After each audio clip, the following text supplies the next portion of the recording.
Assalamualaikum. Selamat datang di channel Cerita Novika 2. Semoga hari ini teman-teman dalam keadaan sehat walafiat dan senantiasa diberikan kebahagiaan sepanjang hari.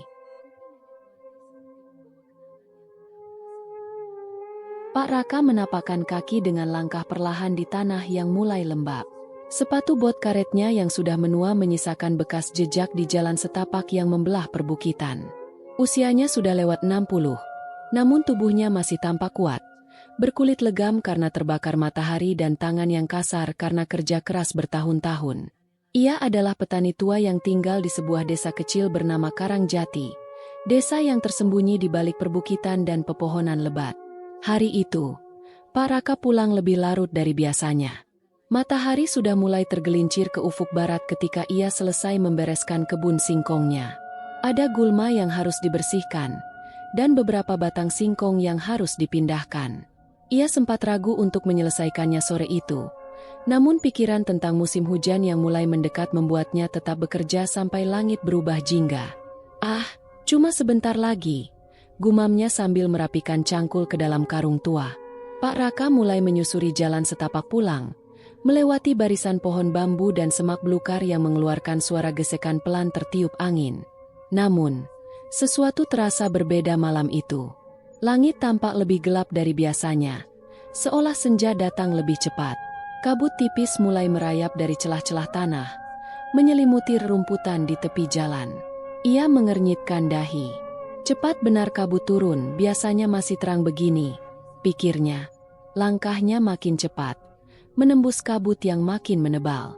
Jalan yang biasa ia lewati setiap hari, kini tampak berubah. Pohon-pohon di kanan kirinya seperti bertambah tinggi dan rapat, seakan menyempitkan jalur pulang. Bunyi jangkrik yang biasa menemaninya di sore hari pun mulai tergantikan oleh keheningan yang aneh. Bahkan burung hantu yang biasa bertengger di dahan mahoni tidak terdengar bersuara. Pak Raka mulai merasa gelisah. Ia berhenti sejenak, mencoba mengenali sekeliling. Apakah aku salah jalan? Gumamnya. Namun ia yakin betul. Jalur yang ia lewati adalah jalur yang sama yang selama ini ia lalui pulang pergi ke kebun. Tetap saja, ada perasaan tak nyaman yang menyusup ke dada. Di depannya, kabut semakin menebal, putih keabu-abuan, membuat pandangan terbatas hanya beberapa meter ke depan. Ia mulai berjalan lebih pelan. Waspada. Daun-daun pohon bergerak pelan seolah membisikkan sesuatu, membuat bulu kuduknya berdiri. Sekali dua kali ia menoleh ke belakang, memastikan tidak ada yang mengikutinya. Namun jalan di belakang tampak sama suram dan sepi seperti di depan. Tiba-tiba, angin bertiup pelan namun dinginnya menusuk tulang. Pak Raka menggigil, dan ia merasa ada mata yang mengawasinya dari balik pepohonan. Ia menoleh cepat ke kanan, namun hanya ada kabut dan gelap. Nafasnya mulai memburu. Tangannya menggenggam cangkul yang ia bawa dengan lebih erat. Ia mencoba bernyanyi pelan, seperti yang biasa dilakukan orang-orang tua ketika rasa takut mulai menguasai. Suaranya terdengar gemetar. Sue ora jamu, jamu godong telo.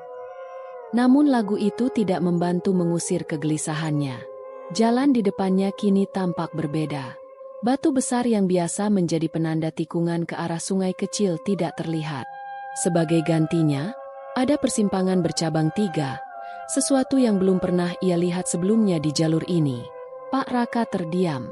Jantungnya berdegup lebih kencang. Ia tahu pasti tidak ada persimpangan di tempat itu. Ia berdiri diam, mencoba mengingat. Langit makin gelap, dan kabut makin tebal. Keheningan semakin mencekam. Di kejauhan, ia mendengar suara, bukan suara binatang, tapi suara langkah kaki atau sesuatu yang menyeret. Dengan hati-hati, Pak Raka melangkah mundur, mencoba mencari jalan kembali, namun suara itu makin mendekat. Di antara kabut, ia melihat bayangan hitam bergerak perlahan. Bukan manusia, terlalu besar, terlalu sunyi. Tanpa sadar, ia mengambil langkah ke kanan, memilih salah satu dari 3 jalur yang ada di persimpangan itu. Ia tidak tahu kemana jalur itu mengarah, namun satu hal yang ia tahu pasti, ia tidak ingin tinggal di tempat itu lebih lama. Langkahnya makin cepat, bahkan hampir berlari. Di balik kabut, sesuatu terasa mengikuti. Kabut semakin pekat, dan jalan setapak di depannya seolah berubah menjadi lorong panjang yang tak berujung. Senja di perbukitan itu bukan senja yang biasa. Itu adalah awal dari sesuatu yang tak akan pernah ia lupakan. Langkah kaki Pak Raka terhenti di tengah kabut yang kian menebal. Keringat dingin mengalir di pelipisnya meskipun udara di sekitarnya mulai terasa sangat dingin, seperti suhu yang jatuh drastis menjelang malam purnama. Ia berdiri mematung, menatap jalur di depannya yang terbagi menjadi 3 arah berbeda. Ketiga jalan itu diselimuti kabut dan bayangan gelap pepohonan tinggi yang seolah menjulang tanpa batas. Ia tidak mengenali satu pun dari ketiga jalur itu. Tidak mungkin, desisnya, nyaris tak terdengar. Selama lebih dari 30 tahun, Pak Raka menapaki jalan yang sama untuk pergi dan pulang dari kebun. Jalan itu sudah menjadi bagian dari hidupnya, seperti pola pikir yang sudah tertanam di otaknya. Ia hafal setiap batu, setiap tikungan, bahkan setiap batang pohon yang menjulang di sisi jalur. Namun kini, semua terasa asing. Seakan tanah yang selama ini dikenalnya telah berubah menjadi wilayah lain, dunia lain. Ia melangkah pelan ke arah jalur tengah. Kakinya menginjak dedaunan kering yang berserakan, menimbulkan suara gemeretak yang terdengar lebih nyaring dari biasanya. Tapi langkahnya kembali terhenti ketika dari balik semak belukar terdengar suara pelan, seperti napas seseorang yang berat dan panjang. Napas itu serak, bergetar, dan terputus-putus. Bukan seperti manusia, tapi juga bukan seperti hewan. Pak Raka segera mundur selangkah. Matanya menyipit, mencoba menerobos pekatnya kabut yang seolah hidup, bergerak dan berputar seperti asap dupa yang menari-nari di udara. Di dalam kabut itu, ia melihat bayangan besar, tapi diam, tak bergerak. Ia berbalik arah, mencoba kembali ke jalur yang sebelumnya ia lalui. Namun jalur itu pun sudah tidak sama lagi. Semuanya berubah. Batu penanda yang biasanya ada di sisi jalan telah lenyap. Tanaman perdu yang tumbuh di kanan kirinya kini digantikan oleh akar-akar pohon besar yang menjalar ke jalan seperti ular malas yang meliuk. Rasa sesak mulai mengimpit dadanya. Ia menelan ludah yang terasa pahit dan melangkah kembali ke jalur kiri. Satu-satunya pilihan yang tersisa. Ya Allah, lindungi aku, bisiknya. Suara itu kembali terdengar. Kali ini dari belakang. Tapi Pak Raka tak berani menoleh. Ia terus berjalan. Langkahnya cepat tapi terkontrol. Ia tahu, dalam situasi seperti ini, panik bisa menjadi bencana. Ia mengingat nasihat almarhum ayahnya yang pernah berkata bahwa hutan punya penjaga, dan jika kau menunjukkan rasa takutmu, maka kau akan lebih mudah tersesat. Tapi kali ini, rasa takut itu tidak bisa ia sembunyikan. Getarnya sudah sampai ke lutut. Beberapa langkah kemudian, jalan di depannya melengkung ke kiri, lalu menurun tajam ke sebuah lembah kecil. Di kejauhan, ia melihat sinar redup seperti cahaya obor, berkelap-kelip di antara pepohonan. Harapan muncul dalam dadanya. Mungkin ada orang lain di sana. Mungkin para pemuda desa yang sedang berburu atau warga yang juga kemalaman di kebun. Ia bergegas menuju cahaya itu. Namun, semakin ia dekati, cahaya itu justru menjauh. Ia berlari kecil, menembus semak dan pepohonan rapat, tetapi cahaya itu terus mundur, seperti mempermainkannya. Hingga akhirnya, cahaya itu menghilang seketika, seolah ditelan kabut. Pak Raka berhenti. Nafasnya terengah. Dadanya naik turun. Ia memandang sekeliling. Gelap. Tinggi. Ia baru menyadari bahwa suara hutan telah benar-benar lenyap. Tak ada jangkrik, tak ada burung, tak ada angin yang berhembus. Hanya kesunyian yang begitu kental, membuat telinga terasa berdengung. Tiba-tiba, dari balik pohon besar di sebelah kirinya, terdengar suara gemerisik. Bukan angin, bukan ranting yang patah, tapi seperti langkah kaki yang sangat ringan. Ia menoleh pelan, dan jantungnya hampir berhenti berdetak. Di antara kabut, tampak sosok tinggi dan kurus, seolah tubuhnya terbuat dari kabut itu sendiri. Wajahnya tak terlihat jelas, hanya siluet gelap dengan mata yang tampak seperti dua cahaya merah kecil. Sosok itu tidak bergerak, hanya berdiri, menatapnya. Pak Raka tak bisa menahan diri. Ia memutar badan dan mulai berlari ke arah yang berlawanan. Cangkul di tangannya terayun-ayun, hampir terlepas. Ia tak tahu kemana ia berlari, tapi yang penting adalah menjauh dari makhluk itu. Jalan setapak telah berubah total. Kini jalan itu menanjak, berbatu, dan penuh akar pohon. Ia tersandung, terjatuh, lalu bangkit lagi. Lututnya terluka, tapi ia terus memaksa diri. Setelah beberapa saat yang terasa seperti keabadian, ia sampai di sebuah celah antara dua tebing batu.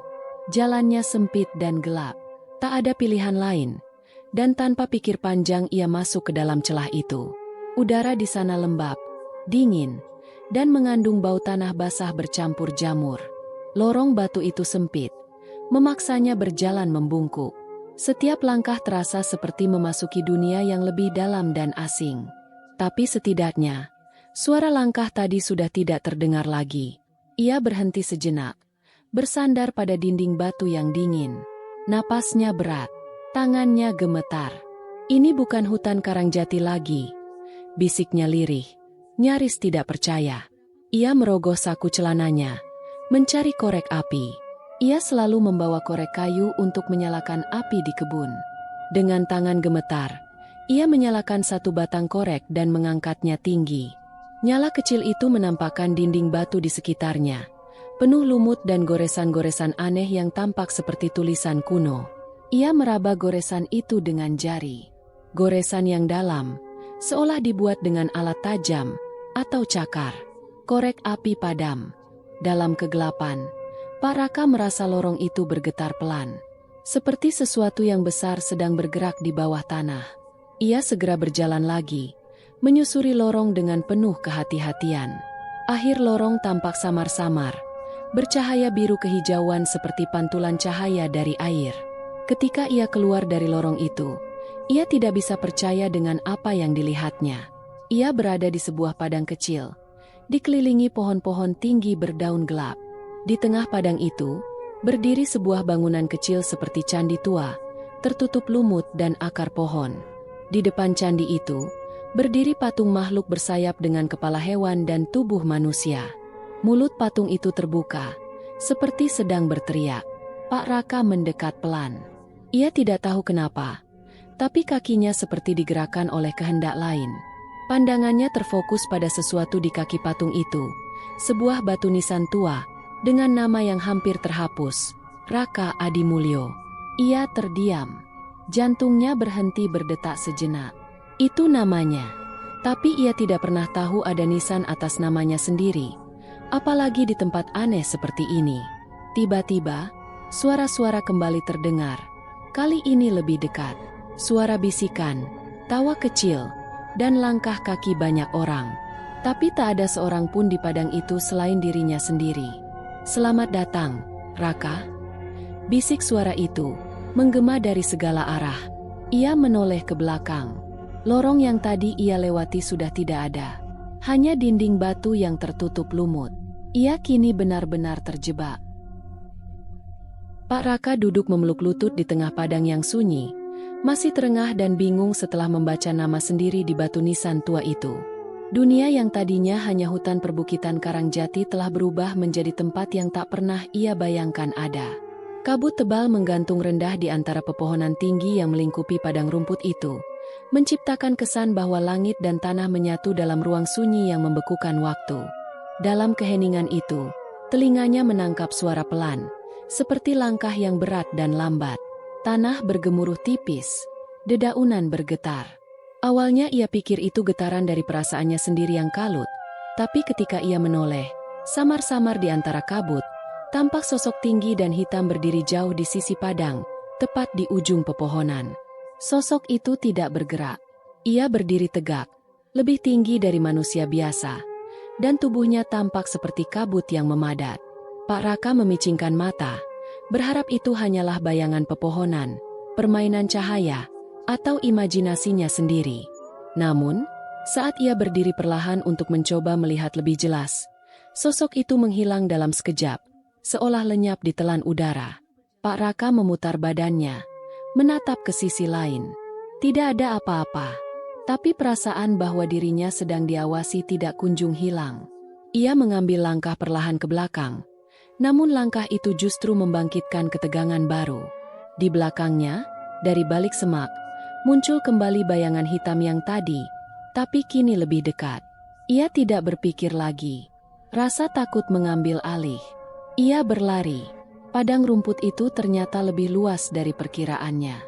Kabut yang menyelimuti membuatnya tak sadar bahwa ia berlari melingkar.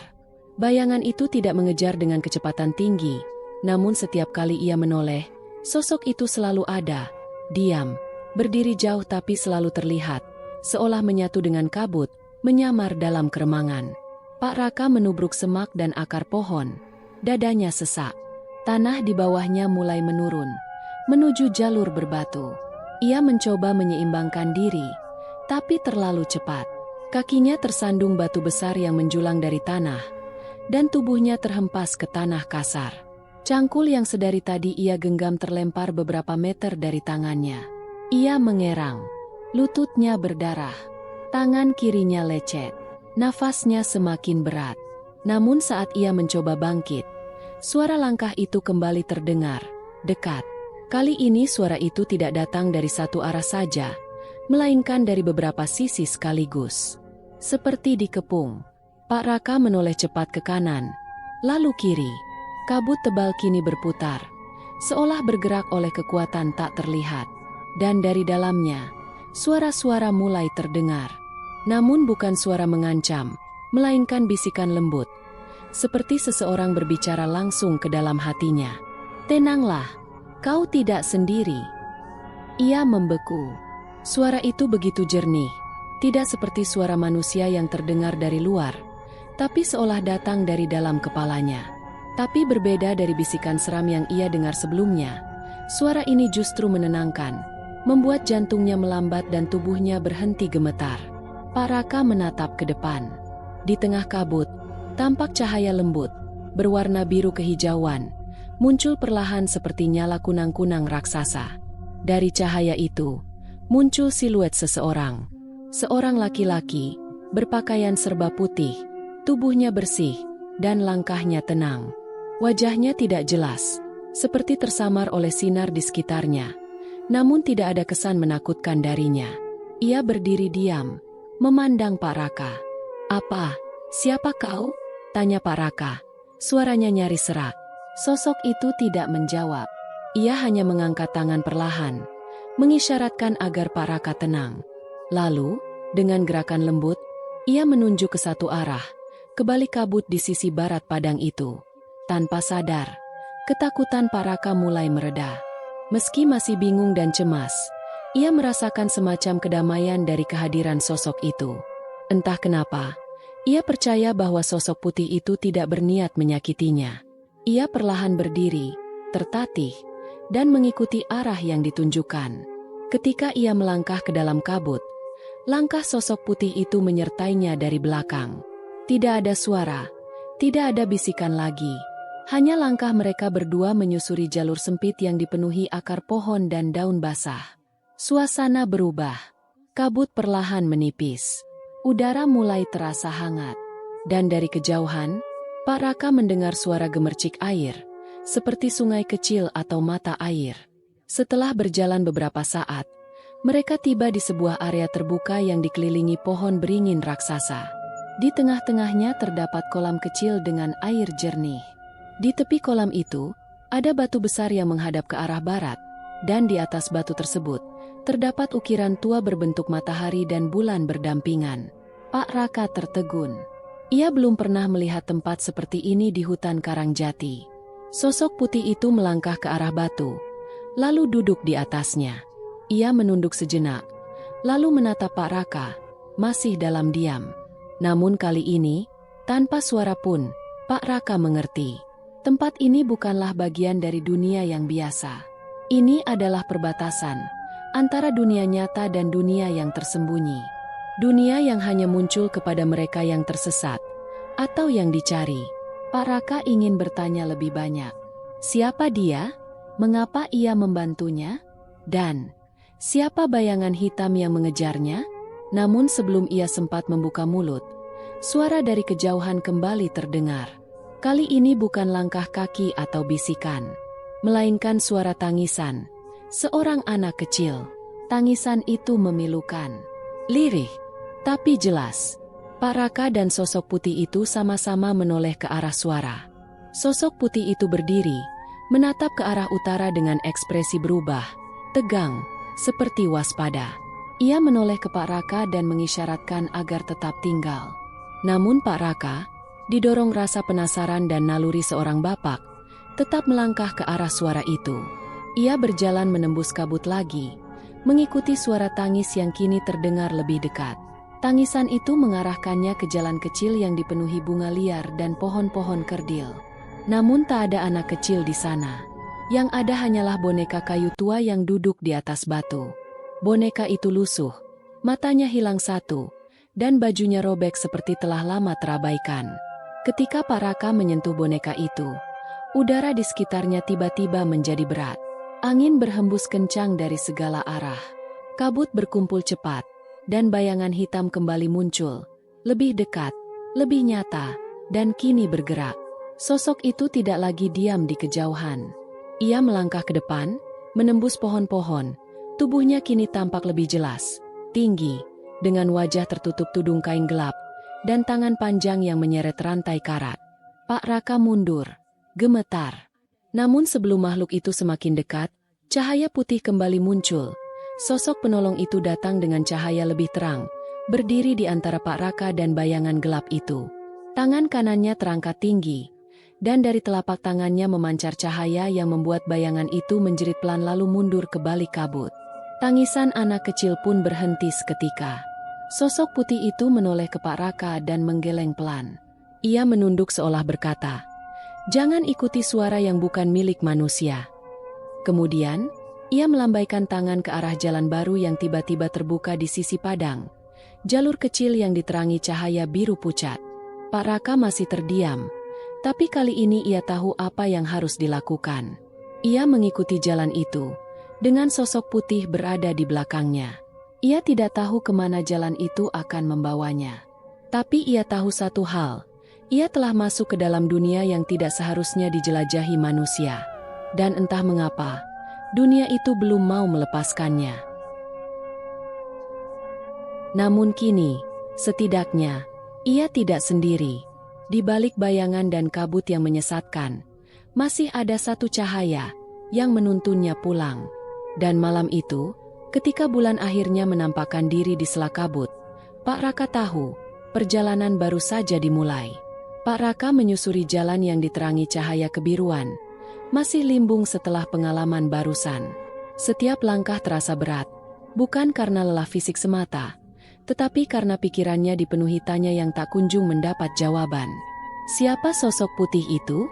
Apa yang sebenarnya sedang ia alami malam ini? Apakah ia masih berada di dunia yang sama seperti tempatnya menanam padi dan membetulkan pagar kebun pagi tadi? Tepat saat jalanan menurun menuju lembah kecil yang dilingkupi kabut tipis, sosok penolongnya kembali muncul. Ia berdiri di tengah jalan dengan tenang, seperti tak pernah pergi, seolah memang bagian dari jalan itu sendiri. Pria berjubah putih itu tetap sama, tenang, memancarkan aura damai, tapi wajahnya masih tak terlihat. Seperti terbungkus kabut, bagian kepala dan wajahnya tidak menampilkan detail apapun. Tak ada mata, tak ada hidung, hanya kontur samar seperti lukisan yang belum selesai. Pak Raka menghentikan langkahnya, menatap sosok itu dalam diam. Sang penolong membalas dengan anggukan kecil, lalu mengangkat tangan, mengisyaratkan agar Pak Raka mengikutinya. Mereka berjalan beriringan, tanpa sepatah kata, tanpa penjelasan, hanya isyarat dan keheningan. Anehnya, dalam kesunyian itu, Pak Raka merasa lebih tenang daripada sebelumnya. Meski seluruh logikanya berteriak, nalurinya berkata untuk percaya.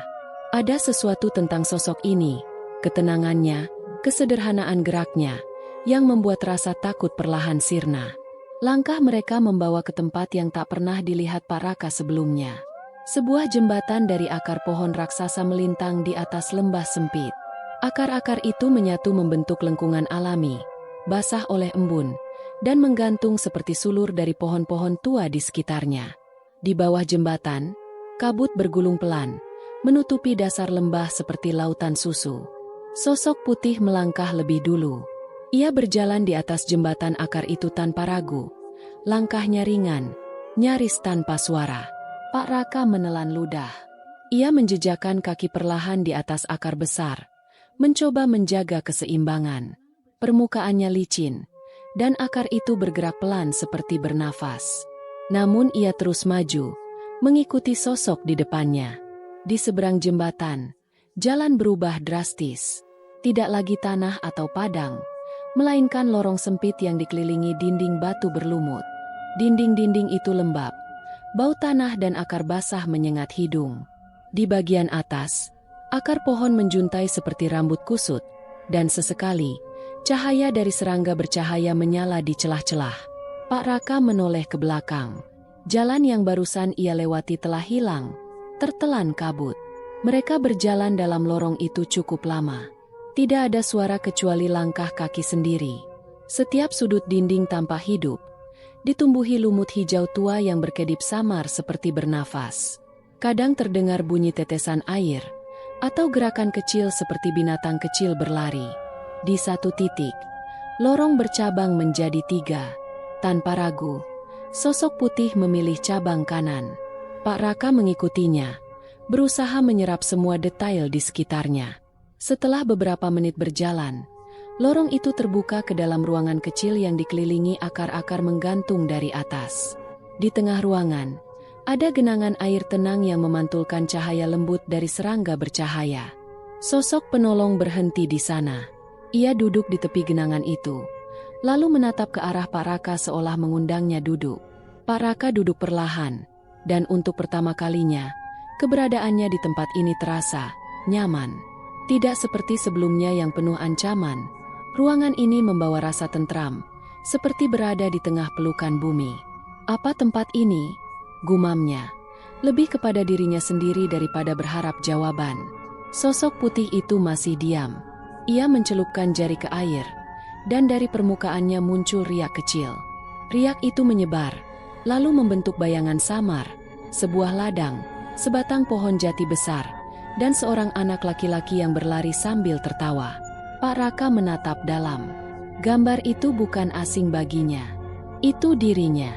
Bertahun-tahun lalu, ia mengenali ladang itu, pohon jati yang dulu ia panjat, dan anak kecil itu adalah dirinya sendiri, sebelum dunia dewasa dan beban kehidupan menempanya jadi orang yang keras. Air itu lalu berubah lagi. Kali ini menampilkan seorang wanita, istrinya, almarhumah Darmi, duduk di depan tungku, tersenyum, memandang ke arah kamera. Adegan itu membuat hati Pak Raka mencelos. Sosok putih menyentuh bahunya. Sentuhan ringan, tapi mengandung rasa empati. Pak Raka mengangguk pelan, tak kuasa menahan air mata yang tiba-tiba jatuh begitu saja. Lalu bayangan dalam air berubah untuk ketiga kalinya. Kali ini, ia melihat dirinya di malam ini, terjatuh, tersesat, dikejar bayangan hitam. Namun kini ia tahu, apa yang terjadi bukanlah tanpa maksud. Ada yang sedang diuji, ada yang sedang dibersihkan. Sosok penolong berdiri, lalu melangkah ke salah satu sisi ruangan, menyibakkan sulur akar yang menjuntai. Di baliknya, terlihat pintu batu besar dengan simbol ukiran mata dan daun. Ia menoleh ke Pak Raka, memberi isyarat untuk mengikuti. "Kemana lagi sekarang?" tanya Pak Raka perlahan. Kali ini tidak ada jawaban verbal. Tapi sosok itu mengangkat tangan, dan untuk pertama kalinya, berbicara, walau bukan dengan suara, melainkan langsung dalam pikirannya. "Ke tempat asalmu, tapi bukan yang dulu." Pintu batu itu terbuka perlahan, menggesek tanah dengan bunyi berat. Di baliknya, tampak jalan setapak kecil yang diterangi cahaya matahari jingga, seperti sore hari, namun matahari tidak tampak di langit. Jalan itu dikelilingi padang ilalang yang tenang. Angin bertiup lembut. Pak Raka melangkah keluar, mengikuti jalan itu. Sosok putih tetap di belakang, menjaga jarak namun tak pernah jauh. Di sepanjang jalan, ia mulai mengenali bentuk-bentuk yang familiar. Bukit kecil, batu besar yang dulu sering ia duduki sambil makan bekal. Tapi semua tampak lebih segar, lebih terang. Bahkan suara burung terdengar lebih merdu, seperti lagu masa kecil yang terlupakan. Akhirnya, jalan itu membawa mereka ke tempat yang tak ia sangka, kebunnya sendiri. Namun, kebun itu tampak seperti dulu, bertahun-tahun lalu. Tanaman-tanamannya subur, gubuk kecil tempat ia menyimpan alat masih berdiri kokoh, dan di sampingnya, sosok seseorang berdiri membelakanginya. Seseorang yang sangat ia kenal. Ibu. Pak Raka melangkah pelan, tapi sosok itu tidak menoleh. Ia hanya berdiri menatap sawah yang membentang. Pak Raka menoleh ke penolongnya, namun ia sudah tidak ada. Hanya angin yang berhembus pelan, membawa harum bunga kenanga yang tumbuh di tepi pematang. Seseorang di balik punggungnya berkata lembut, "Pak Raka." Ia menoleh cepat. Seorang pemuda berdiri di sana, mengenakan baju lapangan, tubuhnya tinggi, wajahnya bersih, tapi matanya hitam kelam seperti tak punya bola mata. "Siapa kamu?" tanya Pak Raka, melangkah mundur. Namun pemuda itu hanya tersenyum, dan menjawab dengan suara dua lapis. Satu lembut, satu dalam dan bergema. "Aku bagian dari jalan ini. Kau belum selesai. Pak Raka, kau harus memilih." Pak Raka mematung. Lalu suara itu melanjutkan, perlahan dan dalam. "Tinggal di sini, atau kembali. Tapi jika kembali, kau harus menghadapi bayangmu." Langit mulai menggelap perlahan. Pemandangan di sekeliling memudar seperti lukisan yang terkena air. Dan saat semua berubah menjadi kabut lagi, Pak Raka sadar, ia belum benar-benar pulang. Langkah-langkah Pak Raka terdengar sayup di atas tanah berdebu yang ditinggalkan waktu. Setelah perjalanan panjang melewati lorong-lorong berlumut dan padang ilalang yang anehnya terasa akrab, ia kini memasuki sebuah dataran yang dibatasi pohon-pohon cemara tua. Udara berubah, lebih dingin, lebih berat, seperti diliputi oleh sejarah yang enggan diceritakan. Sosok penolong berjubah putih tetap di depan. Langkahnya mantap dan tenang. Ia tidak menoleh, tidak bicara, hanya sesekali mengangkat tangan untuk memberi isyarat agar Pak Raka tetap mengikutinya. Pak Raka mulai terbiasa dengan bentuk komunikasi itu, hening namun jelas, seperti batin yang saling bersentuhan. Mereka menuruni jalan kecil yang tertutup dedaunan kering dan kabut tipis, hingga akhirnya pemandangan terbuka, sebuah desa yang tampak terabaikan, namun tak sepenuhnya mati.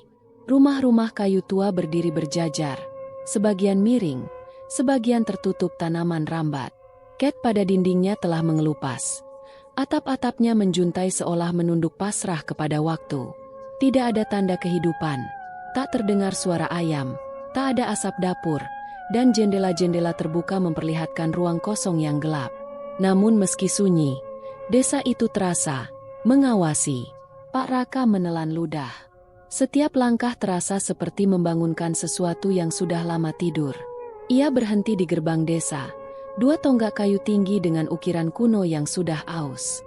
Sosok penolong menoleh untuk pertama kalinya sejak perjalanan dimulai, lalu mengangkat tangan dan memberi isyarat sangat jelas. Telapak tangan terbuka mengarah ke bawah, jari-jari menyentuh bibir, "Jangan berbicara," dan satu jari menunjuk ke tanah, "Jangan menyentuh." Pak Raka mengangguk. Ia memahami, meski tak tahu alasan pastinya. Mereka melangkah masuk ke desa itu. Angin bertiup pelan, membawa debu dan aroma tanah tua. Setiap rumah yang dilewati tampak menyimpan cerita. Di satu rumah, ayunan bambu masih menggantung di serambi. Di rumah lain, tikar lusuh terbentang di depan pintu, seperti baru saja ditinggalkan seseorang. Pak Raka mempercepat langkah. Ia tak ingin berlama-lama menatap benda-benda yang seolah memanggil namanya. Ada yang aneh. Perasaan seakan pernah ke sini, padahal ia yakin belum pernah melihat desa ini sebelumnya. Tapi ada kejutan dalam bentuk-bentuk itu. Ukiran pada tiang, bentuk genteng, cara jendela dibuka keluar, semuanya terasa akrab. Di tengah desa, mereka tiba di sebuah lapangan kecil. Di sanalah berdiri sebuah pohon besar. Pohon beringin tua dengan akar yang menjuntai seperti rambut panjang. Akar-akarnya melingkar erat di sekitar sebuah batu besar. Bukan sembarang batu, melainkan sebuah nisan. Pak Raka terpaku. Nisan itu tidak biasa. Terbuat dari batu hitam mengilap. Permukaannya datar dan bersih. Namun tidak ada tulisan. Hanya ukiran sepasang mata dan pola lingkaran seperti pusaran. Sosok penolong berhenti di depan nisan itu. Lalu duduk bersila dengan tenang. Ia meletakkan tangannya di atas lutut. Kepala menunduk. Seolah memberi penghormatan. Pak Raka tak tahu harus bagaimana. Ia berdiri beberapa langkah di belakang, memandangi akar-akar pohon yang menjalar, mengikat nisan itu seperti tangan-tangan besar yang menjaga rahasia. Angin berhenti. Lalu, perlahan, terdengar bisikan. Sangat pelan, namun jelas. Kau kembali. Kau menginjak tanah yang terlupakan. Apa kau ingat kami? Pak Raka menoleh cepat. Tapi tidak ada siapa-siapa. Bisikan itu datang dari sekeliling. Dari jendela rumah-rumah tua. Dari sela-sela akar. Dari dalam tanah. Bukan satu suara. Tapi banyak. Laki-laki, perempuan, tua, muda. Semua bergema dengan nada yang sama. Kerinduan dan penyesalan. Pak Raka mengatur napas.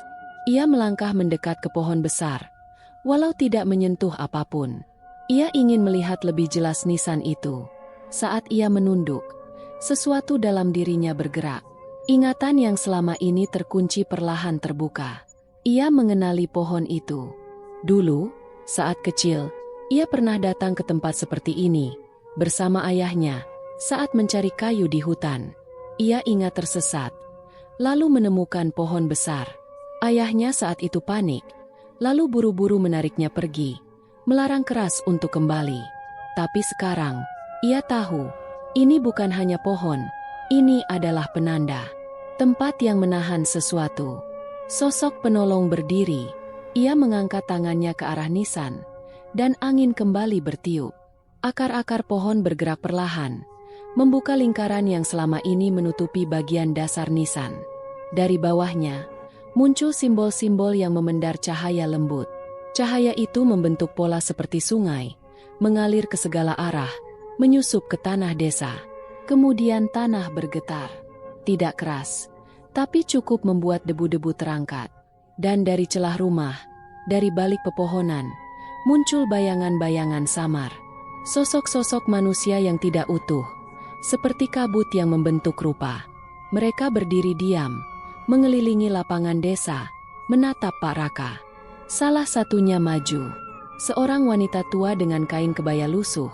Wajahnya penuh keriput, tapi matanya lembut. Raka kecil, bisiknya, suaranya parau. Pak Raka menatap. Jantungnya berdetak kencang. Ia mengenali wajah itu. Mak Inem, tetangga masa kecilnya, yang katanya menghilang di hutan bertahun lalu. Yang lain menyusul. Anak kecil dengan layang-layang putus. Lelaki tua dengan tongkat. Seorang ibu muda menggendong bayi. Semua adalah wajah-wajah yang pernah ia dengar ceritanya. Orang-orang yang hilang secara misterius di desa mereka. Mereka semua kini berdiri di sini. Sosok penolong menatap Pak Raka. Lalu untuk pertama kalinya, berbicara dengan suara nyata, halus tapi menggema. Mereka tidak pernah benar-benar pergi. Desa ini menampung jiwa-jiwa yang terputus dari dunia. Dan kau, Raka, adalah bagian dari simpul yang mengikat mereka. Pak Raka terpana. Apa maksudmu? Aku hanya petani. Aku. Kau anak dari penjaga tanah ini. Ayahmu memilih melupakan. Tapi darahmu masih terikat pada janji lama. Pak Raka menggeleng. Tapi di lubuk hatinya, ia tahu itu benar. Selama ini, ada bagian dalam dirinya yang selalu gelisah. Yang tak bisa dijelaskan hanya dengan rutinitas bertani dan membetulkan pagar. Ia pernah merasa panggilan, namun selalu ditepis. Kini semuanya menjadi jelas. Desa ini, dunia ini, memintanya untuk mengingat. Untuk melihat bukan hanya dengan mata, tapi dengan jiwa. Dan nisan di bawah pohon itu adalah kunci. Sosok penolong mengangkat tangan ke langit. Cahaya biru turun perlahan seperti embun. Bayangan-bayangan itu menunduk hormat. Lalu satu persatu memudar, meninggalkan senyum di wajah mereka. Pak Raka mendekat ke nisan. Ia tidak menyentuhnya, tapi menunduk memberi hormat. "Aku mengingat kalian," katanya lirih. "Aku tidak akan melupakan lagi." Kabut mulai terangkat. Udara menjadi lebih hangat. Sosok penolong melangkah pergi, kembali ke jalan semula. Pak Raka menoleh ke belakang sekali lagi. Desa itu masih sunyi, tapi kini tidak lagi menyeramkan. Ia tahu, ia telah diterima, dan perjalanan belum selesai. Langkah-langkah Pak Raka menyusuri jalan setapak yang semakin menyempit. Desa yang ia tinggalkan di belakang kini hanya terlihat sebagai bayang-bayang di antara pepohonan tua. Kabut mulai turun lagi, tapi tidak setebal sebelumnya. Cahaya dari bulan separuh menembus sela dedaunan, menciptakan bayangan yang menari di sepanjang jalur tanah lembab. Di depannya, sosok penolong tetap berjalan dalam diam. Pak Raka merasa aneh. Tubuhnya masih terasa letih, tapi ada semacam kekuatan baru yang merambat di balik kulitnya. Ia merasa lebih ringan, seolah beban yang selama ini menempel di pundaknya perlahan mengendur. Mungkin karena ia telah melihat dan mengakui sesuatu yang selama ini terpendam. Atau mungkin karena ia sekarang berjalan di antara dunia, antara yang hidup dan yang telah ditinggalkan. Setelah beberapa saat, jalur berubah menjadi tanah berbatu. Akar-akar pohon mencuat dari dalam tanah, membentuk semacam pola seperti jaring laba-laba. Sosok penolong berhenti di depan sebuah batu pipih lebar yang melintang di tengah jalan. Ia mengangkat tangan, lalu menekankan telapak ke permukaan batu. Suara berat terdengar. Batu itu bergerak ke samping, membuka sebuah lorong gelap di bawah tanah. Dari dalam, keluarlah embusan udara dingin dan lembab, disertai bau tanah tua yang pekat. Tanpa berkata apa-apa, sosok penolong mulai menuruni lorong itu. Pak Raka ragu sejenak, tapi nalurinya sudah terlalu jauh untuk berbalik sekarang. Ia menarik napas dalam-dalam, lalu mengikuti. Kakinya menyentuh anak tangga batu yang licin oleh lumut. Di dalam, tak ada cahaya kecuali cahaya samar dari dinding lorong yang seperti mengandung cahaya dari dalam batu. Lorong itu melingkar ke bawah, semakin dalam, dan semakin sunyi. Suara detak jantung Pak Raka menjadi satu-satunya irama yang ia kenal. Entah berapa lama mereka berjalan. Waktu kehilangan makna. Ruang pun mulai terasa berbeda. Terkadang langit-langit menyempit hingga hanya satu orang bisa lewat. Lalu tiba-tiba membesar seperti gua kecil dengan stalaktit yang meneteskan air dari langit-langit. Akhirnya, mereka tiba di sebuah ruangan batu bundar. Di tengahnya berdiri sebuah gerbang tinggi yang tidak tersentuh karat. Terbuat dari logam hitam dengan ukiran simbol-simbol yang tidak ia mengerti, tapi terasa sangat kuno, seperti peninggalan sebelum manusia mengenal tulisan. Sosok penolong berdiri di depan gerbang, lalu menoleh ke Pak Raka. Untuk pertama kalinya, ia bicara kembali. Kali ini suaranya lebih dalam, seperti gema dari lorong panjang. "Ini adalah pintu antara. Jika kau melangkah ke dalam, kau tidak bisa kembali sebagai orang yang sama. Kau akan melihat, dan mungkin mengerti, atau justru kehilangan dirimu. Tapi pilihan itu milikmu, Raka." Pak Raka menelan ludah. Ia tidak mengerti sepenuhnya, tapi hatinya sudah bulat. "Aku sudah terlalu jauh untuk mundur," jawabnya perlahan. Gerbang membuka dengan suara bergemuruh.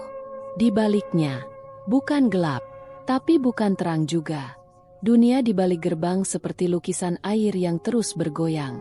Tidak ada bentuk pasti, tapi ada jejak-jejak ruang. Langit yang terus berubah warna, tanah yang kadang keras kadang seperti air, dan bayangan-bayangan samar yang melintas di kejauhan. Langkah pertamanya ke dalam dunia itu membuat tubuhnya terasa ringan, lalu berat, lalu ringan lagi. Seperti berdiri dalam air, tapi bisa bernapas.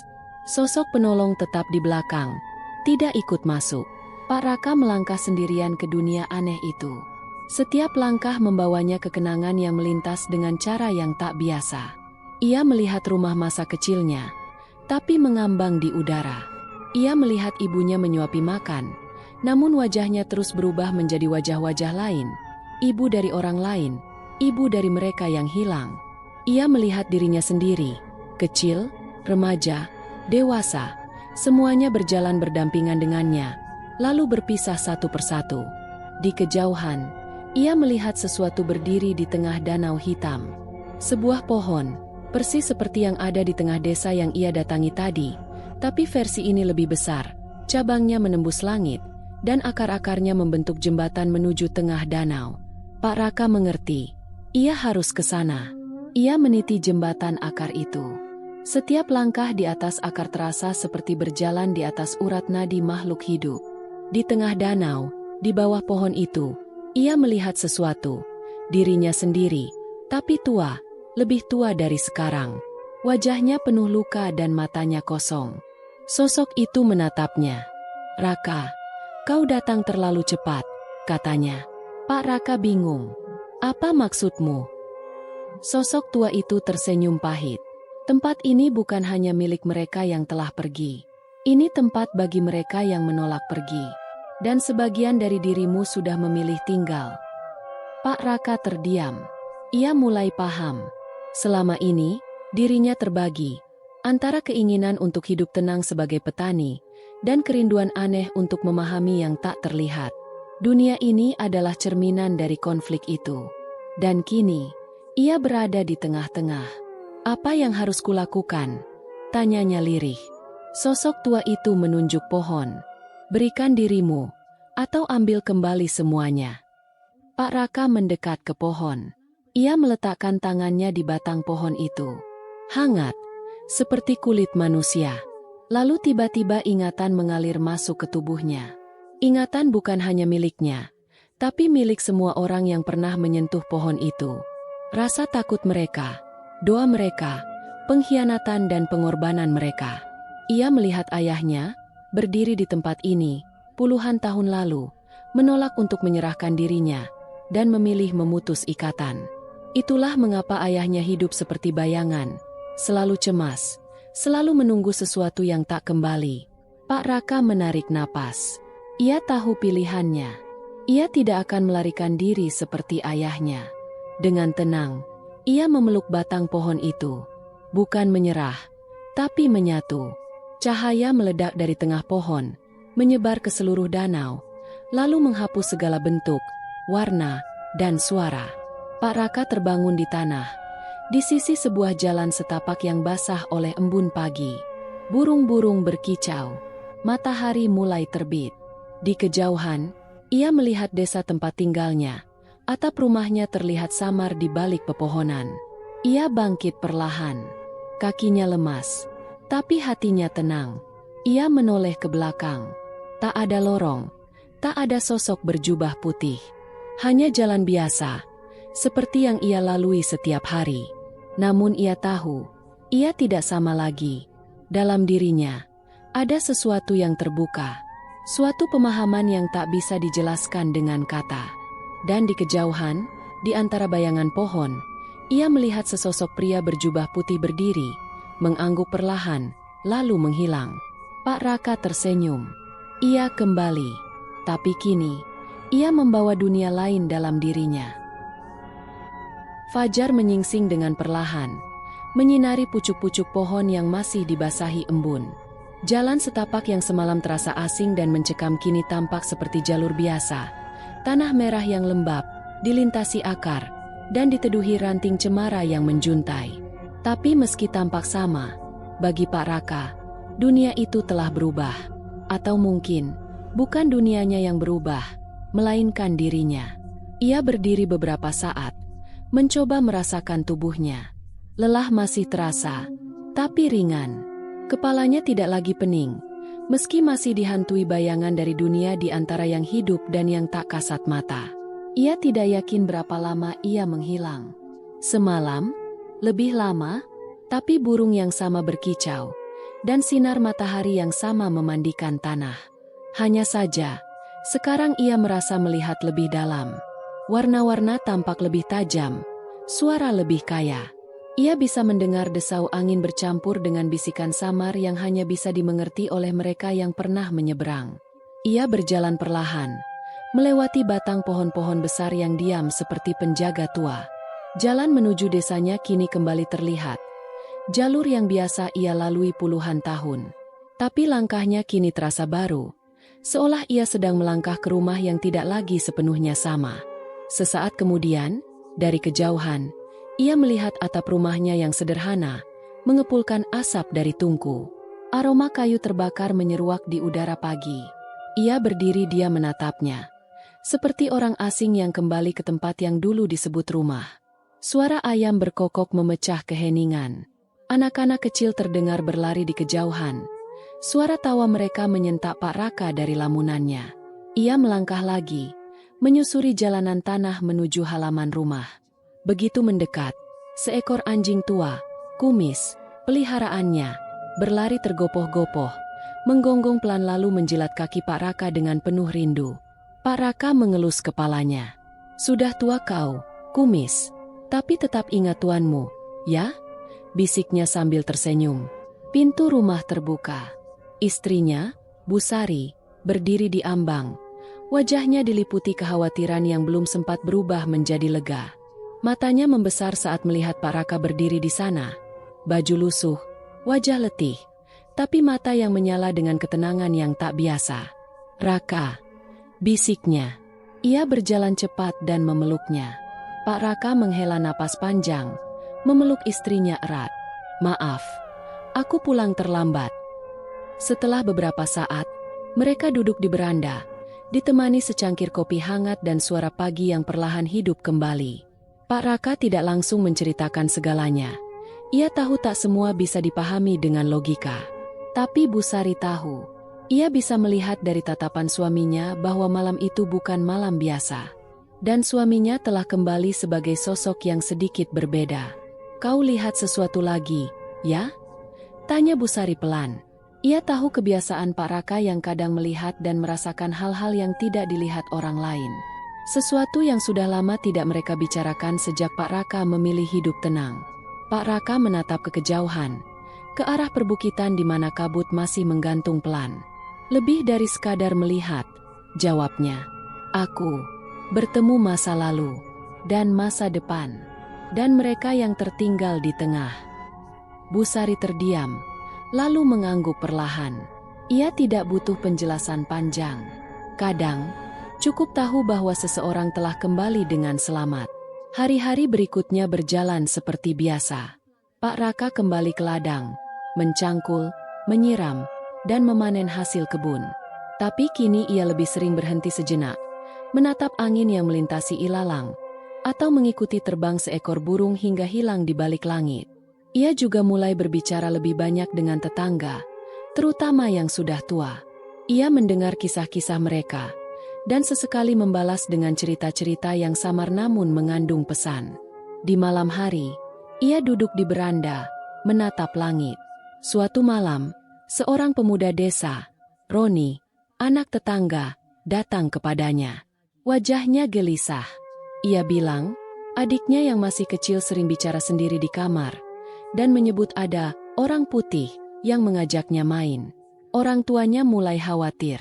Pak Raka hanya tersenyum tenang. "Jangan buru-buru takut. Kadang, mereka yang tak terlihat hanya ingin didengar, bukan mengganggu." "Jadi itu jin?" tanya Roni gugup. Pak Raka menatapnya lama, lalu menggeleng.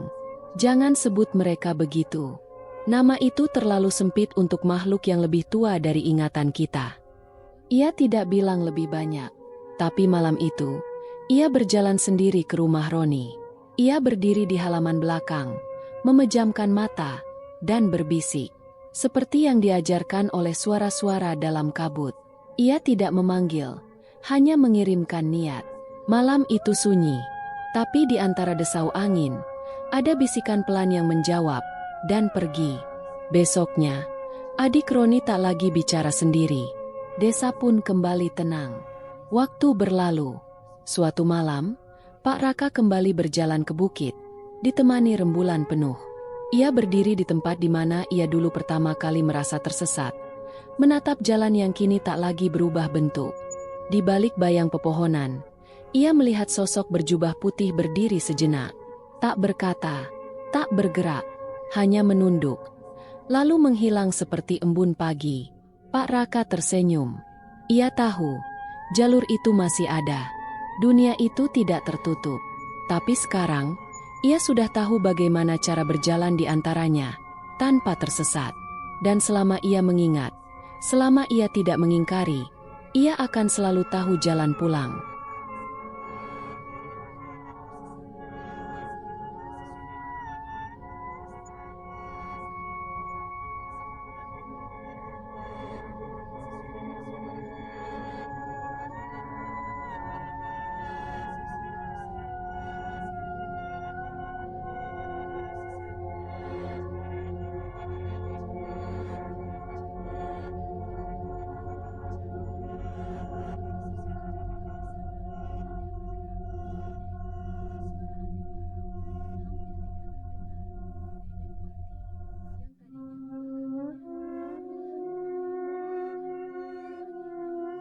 Demikian cerita hari ini. Semoga teman-teman dapat terhibur dan dapat mengambil hikmah kebaikan isi di dalamnya. Jangan lupa juga bagikan cerita ini kepada teman-teman yang lain agar mereka juga bisa mendapatkan hiburan yang sama. Mohon maaf apabila ada kesalahan kata dan ucapan kami dalam membacakan cerita ini. Terima kasih dan wassalamualaikum.